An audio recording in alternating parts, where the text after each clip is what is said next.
Good morning, it's so nice to be here in Dumaguete finally. Today we're gonna go check out some waterfalls and then see if we can book a snorkeling tour for tomorrow. Okay, first step is to rent a moped.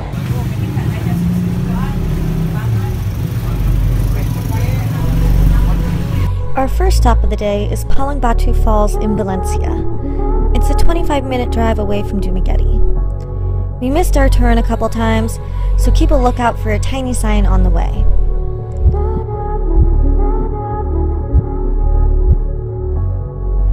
From the entrance, it's a 1-minute walk to the falls.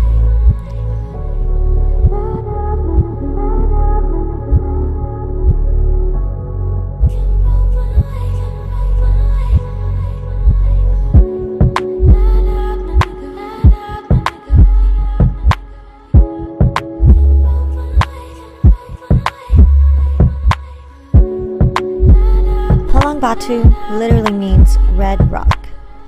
The river water appears red due to the reddish rocks around the area.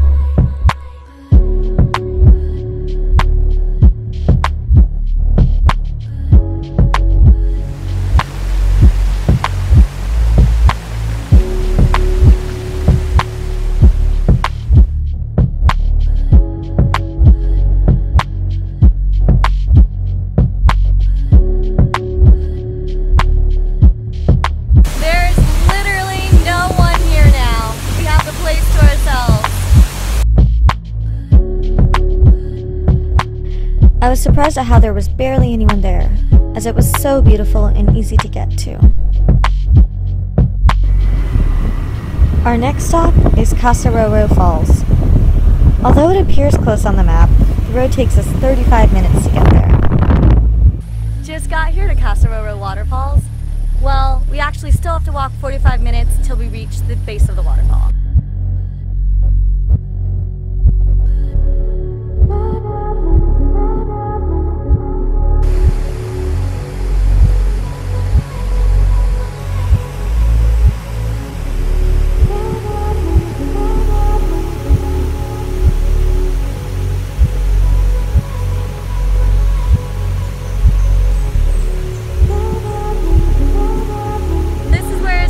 Difficult. The path pretty much becomes non-existent.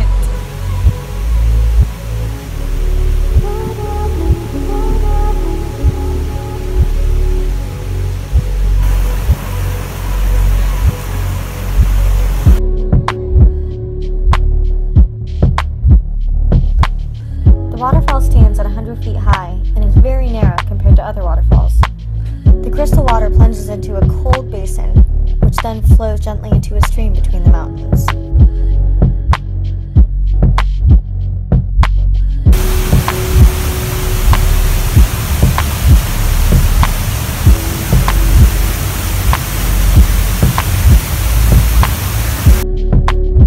You are surrounded by the mountain and jungle here.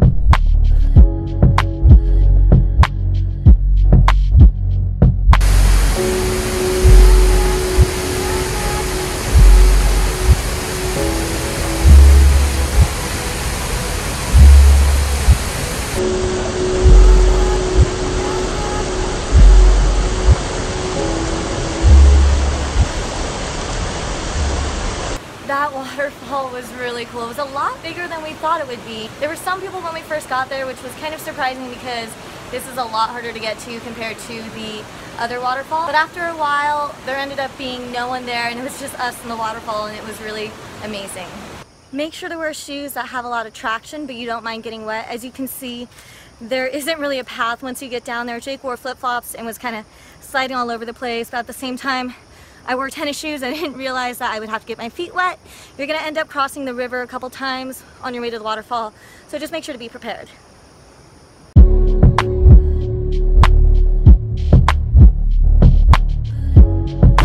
So we came here last night, but we decided to come here again because we liked it so much. This place has great German food and really good happy hour.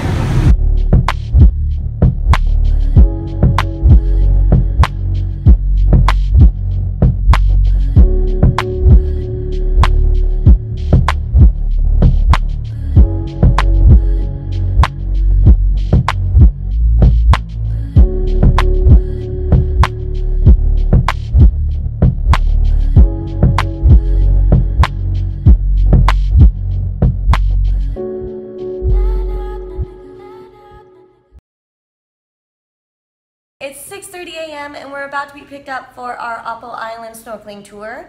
Apo Island is known for its sea turtles because they have a sea turtle sanctuary and you're almost guaranteed to see a sea turtle or two. Last night, Jake and I were kind of scrambling around looking for a tour company. When looking for a tour company, you want to make sure it includes the environmental fee, the snorkel gear, the boat trip, the tour guide, maybe even lunch and hotel pickup.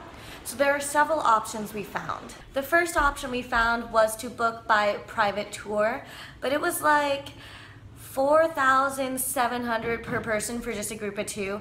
Obviously, it gets cheaper the more people you have in your group, but not by much. Another option we found was to just go to the dock ourselves and rent out our own boat. But there's a bunch of fees you have to pay for yourself, the environmental fee, the tour guide, everything I was mentioning before. So it all adds up to around 2,200 pesos per person for a group of two. And if you're interested in that option, I found a really good blog post on it, which I will link down below. So the cheapest option we found was only 1,450 pesos per person. Doesn't matter how big your group is, but with this option, you're going with a scuba diving boat. So you'll be on a big boat with scuba divers, which we thought wouldn't be good, but we found out that the dive spots are actually really close to the snorkel spots anyways because Apo Island is so small. You'll find that a lot of travel agencies will overcharge you for this option, so make sure to book with the dive shops directly. We obviously chose this option. The dive shop that we booked with was Aqua Dive, and I'll link their website down below. I'm super excited to see turtles today.